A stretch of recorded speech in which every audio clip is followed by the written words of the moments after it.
Hello friends, today we'll read 7th chapter of Beehive for the students of 9th class, and its title is Packing. And this is very interesting chapter. Its writer is Jerome K. Jerome, and there are two friends also of the narrator, and whose names are Harris and George. So in this chapter, the writer Jerome K. Jerome, who is the narrator also, he boasts of his skills of packing, and he thinks that nobody else in the world is better than him in packing, and he brags about his skills of packing, and he takes the responsibility of packing on his head. And when the responsibility was given to him, he he spoils all the things, and he was not able to pack the things as he had decided to pack. Okay, we have already covered in the first video. Most of the chapter has been covered up to 5th, and from 6th para will start in this video. Okay, so let's start. Of course, I had to turn every mortal thing out now, and of course I could not find it. I rummaged the things up into much the same state that they were. Of course I had to. और जो यहाँ पर जो narrator हैं, उनको हर चीज़ को, mortar thing का मतलब यहाँ पर है जो ऑर्डिनरी थिंग्स थी, उस मोर्टल थिंग्स को यहाँ उसे बाहर निकालना पड़ा. ठीक है, तो यहाँ पर मोर्टल थिंग इसी को कहा गया है.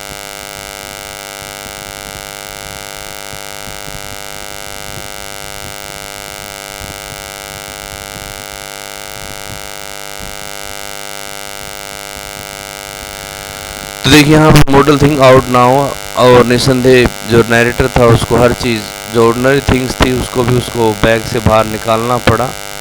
आई कुड नॉट फाइंड इट, क्योंकि उसे मिला नहीं, क्योंकि वो उसे ढूंढ रहा था अपने टूथब्रश को.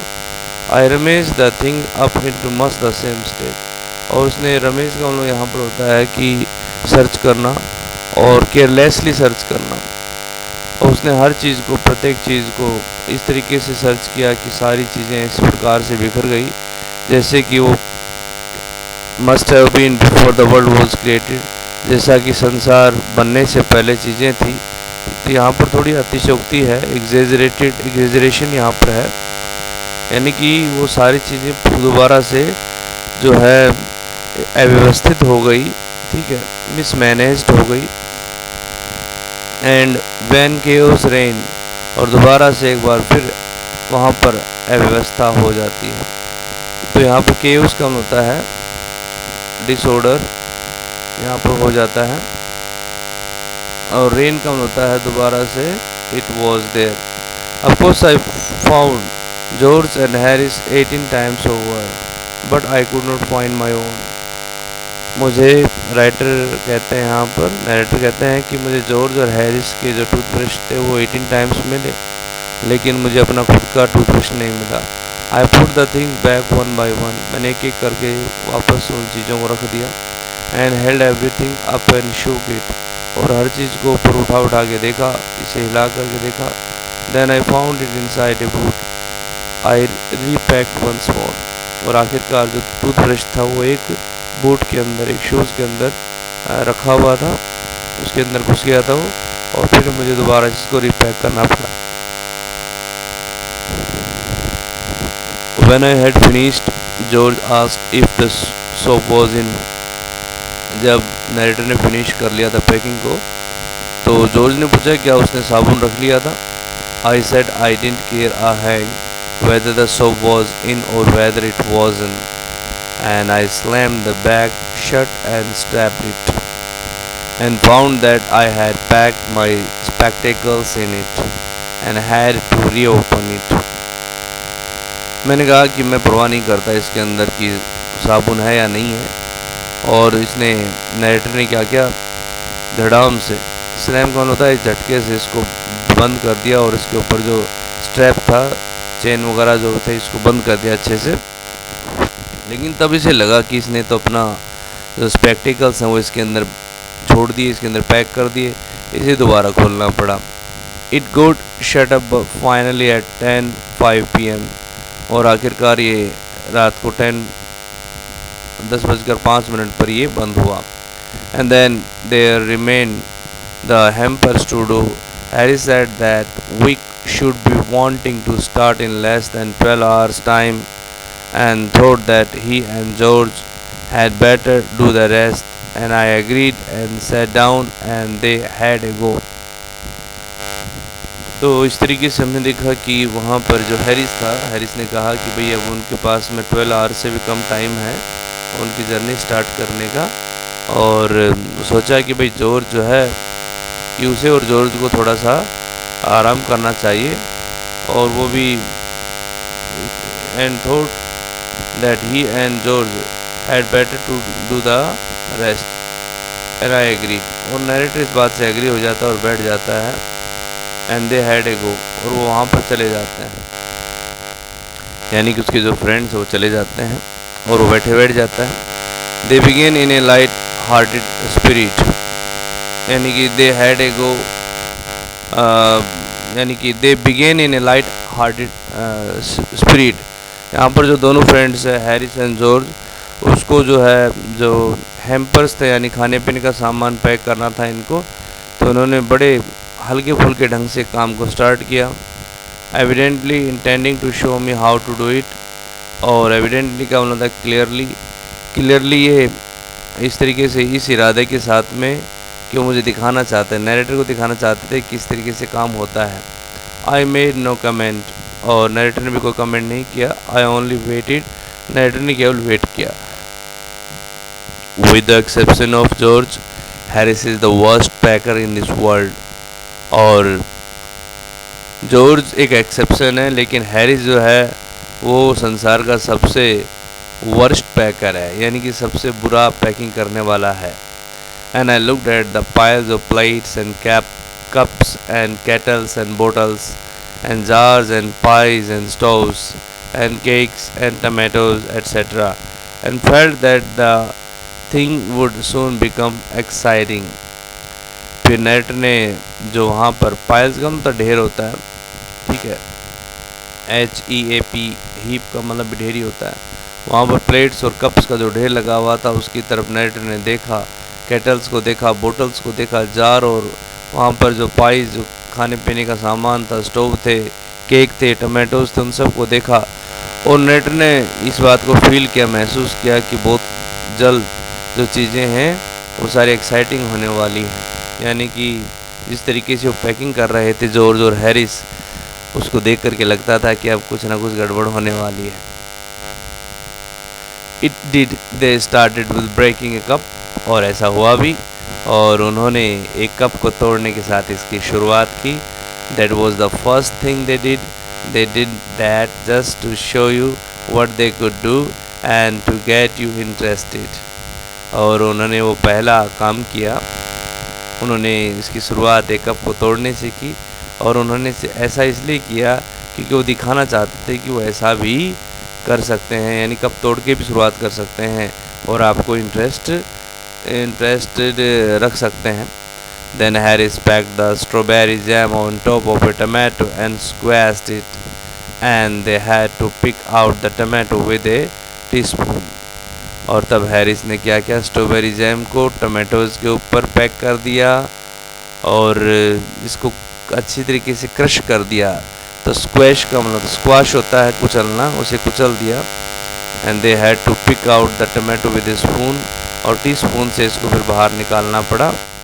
And then it was George turn and he trod on the butter. और फिर जॉर्ज की टर्न आती है तो उसने क्या किया, बटर के ऊपर पैर रख दिया. I didn't say anything but I came over and sat on the edge of the table and watched them.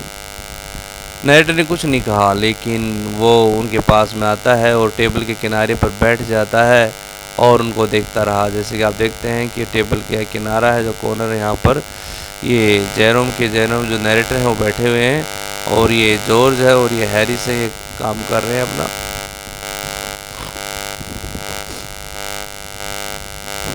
It irritated them more than anything I could have said. जो कुछ मैं कह सकता था, नरेटर के कहने से भी ज़्यादा उनको जो है लग रहा था। It irritated them more than anything I could have said, यानी कि उस समय जो हैरिस और जॉर्ज थे उनको बहुत ज़्यादा चिढ़ महसूस हो रही थी। आई फेल्ट दैट, और उसको नरेटर ने फील किया। It made them nervous and excited and they stepped on things and put things behind them and then couldn't find them when they wanted them, and they packed the pies at the bottom and put heavy things on top and smashed the pies in।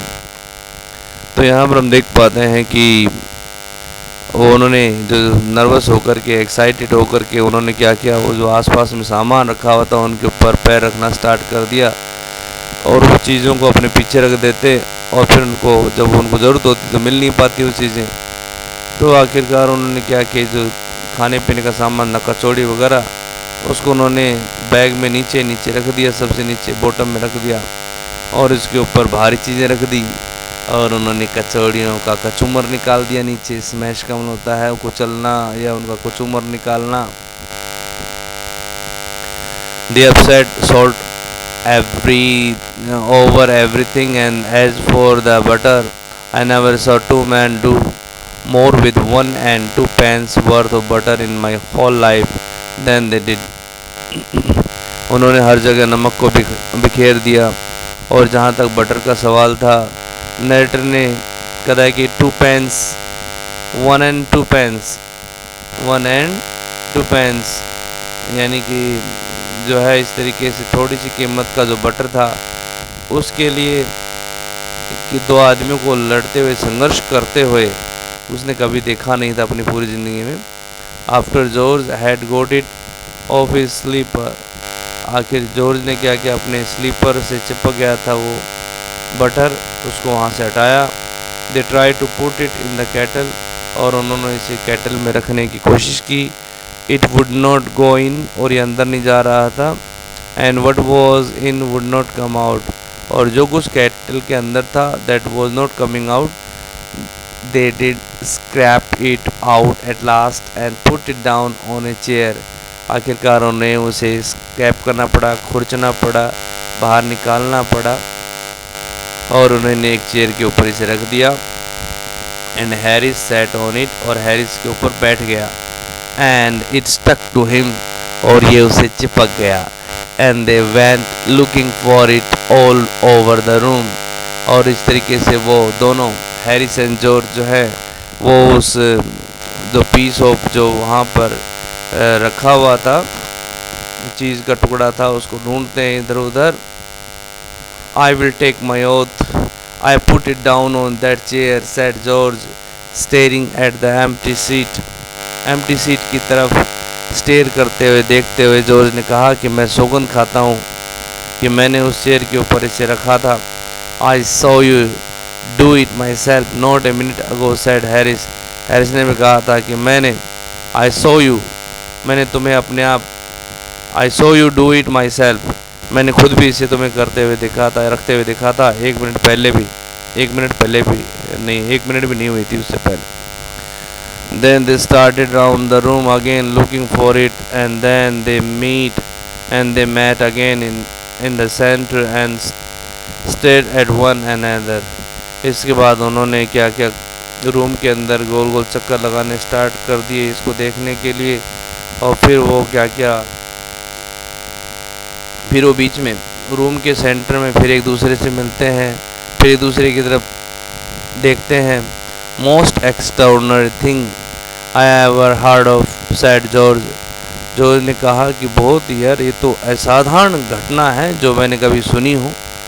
So mysterious said Harris. Harris ने भी कहा कि हाँ, वास्तव में ये तो बहुत ही रहस्यमय घटना है कि कहाँ पर चला गया जो पनीर है जो।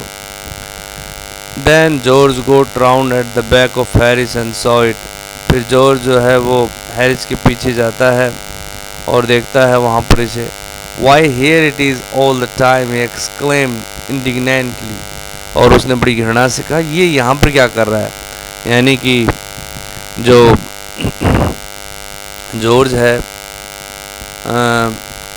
जॉर्ज ने देखा कि जो हैरिस के पीछे ये चिपका हुआ था। Where cried Harris spinning round, गोल गोल घूमते हुए हैरिस ने चिल्लाते हुए कहा, कहाँ पर है? Stand still can't you, road George flying after him, George उसके पीछे पीछे घूमता है और चिल्लाते हुए कहा कि तुम चुपचाप खड़े रहो, क्या खड़े नहीं रह सकते? And they goat it of and packed it in the T pot, और उन्होंने उसे वहाँ से उतारा और फिर इसे टी पॉट में पैक कर दिया। Montmorency was in it all. Of course, Montmorency's ambition in life is to get in the way and be sworn at. अब बारी आती है मोंटमोरेंसी की, जो उनका एक पेट था, कुत्ता था, पालतू कुत्ता। अब कहता है कि was in it all। अब मोंटमोरेंसी भी कम नहीं था। ऑफ कोर्स मोंटमोरेंसी की जो लाइफ के अंदर एम्बिशन थी, की इच्छा थी, वो थी कि किसी के रास्ते में आना, बीच में आना, and be sworn at, be sworn at कम होता है यहाँ पर, और उसे डांटा जाए, ऐसा उसकी एम्बिशन थी। If he can swim in anywhere he particularly is not wanted and be a perfect nuisance and make people mad and have things thrown at his head, then he feels his day has not been wasted. यहाँ पर जो narrator हैं वो थोड़ा सा exaggerate करते हैं, बढ़ा चढ़ाकर कहते हैं कि मोंटमोरेंसी कहता है कि किसी के रास्ते में ना आए, और पर्टिकुलरली उस कंडीशन में जहाँ पर उसकी ज़रूरत ना हो, और लोगों के लिए सिरदर्द ना बने, लोगों को पागल ना करे, और लोग पागल होकर उसके ऊपर चीज़ें ना फेंके उसके सिर के ऊपर, तब तक उसे ऐसा महसूस होता है कि उसका दिन जो है बर्बाद नहीं हुआ है। यानी कि सारी चीज़ें कर लेता है, तब लगता है कि हाँ मेरा दिन बर्बाद नहीं हुआ है, वरना तो वो सोचता है कि उसका दिन बेकार गया है। ठीक है। To get somebody to stumble over him and curse him steadily for an hour is his highest aim and object, and when he has succeeded in accomplishing this his conceit becomes quite unbearable. अब वो चाहता है कि कोई उसके ऊपर लड़खड़ा के गिर जाए उसके ऊपर से, और उसे अच्छे से कर्ज करे, उसे कोसे घंटे तक, 1 घंटे तक ज़ोर से उसे कोसे कर्ज करे। ये उसका हाईएस्ट ड्रीम है, एम है लाइफ के अंदर, ऑब्जेक्ट है। And when he has succeeded, और जब वह इसे अकम्प्लिश करने में, पूरा करने में सफल हो जाता है, तो उसका जो प्राइड है, उसका जो घमंड है, वो उसका कहता है कि अनबेरेबल हो जाता है, असहनीय हो जाता है, यानी कि वो फूला नहीं समाता है कि मैंने बहुत बड़ा काम कर दिया। He came and sat down on things, तो मोंटमोरेंसी वहाँ पर आता है और चीज़ों के ऊपर बैठ जाता है, सामान के ऊपर। Just when they were wanted to be packed, और उस समय जब उनको पैक किया जाना था, जिन सामान को पैक किया जाना था, उसी समय उनके ऊपर आके बैठ जाता है। And he लेबर्ड under the fixed belief that whenever Harris or George reached out their hand for anything, it was his cold, damp nose that they wanted. And he labored under the fixed belief that, और वो पूरी कोशिश करता है वहाँ पर मोंटमोरेंसी इस विश्वास के साथ में कि जब कभी हैरिस और जॉर्ज अपने हाथ से कुछ को ढूंढने की कोशिश करेंगे तो उसका नाक ही सबसे सामने आए, यानी कि बार बार उसके नाक, गीला जो नाक था उसी के हाथ लगे।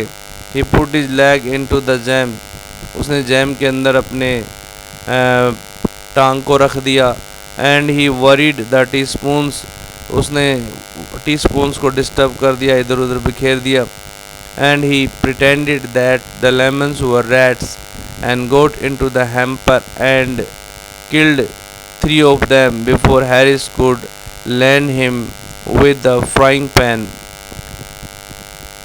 और जो मोंटमोरेंसी था उसने क्या किया कि जो उसके अंदर वहाँ पर, and he worried the teaspoons को उसने वरी किया, यानी डिस्टर्ब कर दिया सामान उसके अंदर जो था। और उसने ये प्रिटेंड किया, मोंटमोरेंसी ने ये बहाना किया जैसे कि लेमन जो थे वो रेड्स हैं, वो लेमन्स को रेड समझ लेता है, और वो हैम्पर के अंदर, उस बास्केट के अंदर एंटर करता है, घुस जाता है, और उसने 3 को यहाँ पर मार देता है, यानी कि 3 जो लेमन्स थे उनको ख़राब कर देता है। और इसके बाद में हैरिस जो है उसे फ्राइंग पैन से उसे डरा करके नीचे उतारता है। Harris said, I encouraged him. I did not encourage him. A dog like that does not want any encouragement.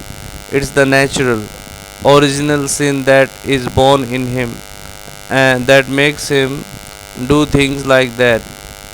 अब हैरिस जो है वो कहता है कि नैरेटर ने उसे एनकरेज किया है, मोंटमोरेंसी को ऐसा करने के लिए उकसाया है, लेकिन नैरेटर ने कहा कि मैंने उसे नहीं उकसाया। इस प्रकार के कुत्ते को किसी प्रकार की एनकरेजमेंट की ज़रूरत नहीं होती, ये नेचुरल है, स्वाभाविक है और एक स्वाभाविक अपराध है जिसके साथ वो पैदा हुआ है और जो इस प्रकार की चीज़ें उससे करवाता है। यानी कि जो हैरिस जो है वो कहता है कि इस प्रकार की जो डॉग्स हैं मोंटमोरेंसी जैसे, वो इस प्रकार की जो टेंडेंसी है उसके साथ इनका जन्म होता है कि दूसरों को डिस्टर्ब करें, परेशान करें, ठीक है, और इनको किसी प्रकार के एनकरेजमेंट की ज़रूरत नहीं होती। The packing was done at 12:50 and Harris set on the big hamper. जो पैकिंग थी वो 12:50 पूरी हो जाती है। हैरिस जो है वो बड़े एक हैम्पर के ऊपर बैठ जाता है। हैम्पर का मतलब यहाँ बास्केट से है। And said he hope nothing would be found broken. और उसने कहा कि वो आशा करता है कि कुछ भी टूटा हुआ नहीं मिलेगा। George said that if anything was broken it was broken which reflection seemed to comfort him. लेकिन जॉर्ज ने कहा कि ठीक है, अब कुछ टूटा तो टूटा, ठीक है, अब टूट गया तो टूट गया। और उस जिस तरीके से उसने ऐसा कहा तो उसे बड़ा आराम मिला, सुकून मिला। He also said he was ready for bed. और उसने कहा कि अब वो सोने जाएगा, उसे नींद आ रही है। We were all ready for bed. हम सभी सोने के लिए तैयार थे। Harris was to sleep with us that night. Harris को उस रात हमारे साथ सोना था। And we went upstairs. और हम सभी सीढ़ियों से ऊपर चले गए सोने के लिए। We tossed for beds and Harris said to sleep with me. हमने बेड सोने के लिए जो है बेड के लिए जो है टोस्ट किया और हैरिस को मेरे साथ सोना पड़ा। उसने कहा do you prefer the inside और द आउटसाइड जे। तो नरेटर से पूछा उसने, हैरिस ने, कि do you prefer the inside और आउटसाइड जे, कि क्या तुम जो बंक बेड थे वहाँ पर बाहर सोना पसंद करोगे या inside. I said I generally prefer to sleep inside bed. तो नरेटर ने कहा कि जनरली मैं अंदर ही सोना पसंद करता हूँ। Harris said it was odd. Harris ने कहा कि ये तो बड़ा अजीब है, स्ट्रेंज है। जॉर्ज ने कहा what time shall I wake you fellows. साथियों में तुम्हें कब जगाऊँ, किस समय जगाऊँ। Harris said 7। I said no 6। Harris ने कहा कि 7 बजे, लेकिन नरेटर ने कहा नहीं 6 o'clock because I wanted to write some letters, क्योंकि मुझे कुछ लेटर्स लिखने हैं। Harris and I had a bit of a row over it but at last split the difference and said 6:30। Harris और नरेटर के बीच में थोड़ा सा इसमें लेकर के नोक झोंक होती है, लेकिन आखिरकार डिफरेंसेस पूरे ख़त्म हो जाते हैं, सुलह हो जाती दोनों के बीच में और दोनों जो हैं इस बात के लिए एग्री हो गए कि ये 6:30 बजे उनको जगाना है। Wake us at 6:30 George we said. हमने कहा कि जॉर्ज हमें 6:30 जगा देना। George made no answer and we found on going over that he had been asleep for some time. So we placed the bath where he could tumble into it on getting out in the morning and went to bed ourselves. George ने कोई जवाब नहीं दिया। जब हमने उसे देखा तो उसे जवाब ही नहीं दिया कोई। तो वहाँ पर जाकर के हमने देखा कि वो तो सो रहा है। तो इसलिए उसने क्या किया, हमने वहाँ पर जहाँ पर सोया हुआ था बेड के पास में, तो वहाँ पर एक बाथिंग टब रख दिया ताकि वो जब जगे तो इसके अंदर पानी में सुबह इसमें गिर जाए। और फिर हम सोने के लिए चले गए। तो ये जो राइटर हैं जेरोम, इन्होंने इनके द्वारा लिखी गई एक नावल है जिसका नाम है 3 Men in a Boat। उसी में से ये एक्सट्रैक्ट किया गया है, ये उसी में से लिया गया है ये चैप्टर। और बड़ा ही फ़नी है, जैसा कि आपने देखा इसके अंदर 3 फ्रेंड्स हैं और इनका एक पेट डॉग है जिसका नाम मोंटमोरेंसी है, और ये चारों मिलकर के जो ड्रामा क्रिएट करते हैं that is very funny and that is intended to make the readers laugh. ठीक है, तो आई होप कि आपको इसमें अच्छे से समझ में आया होगा। ठीक है, thank you so much for watching my videos and please share my videos with your friends also. Thank you.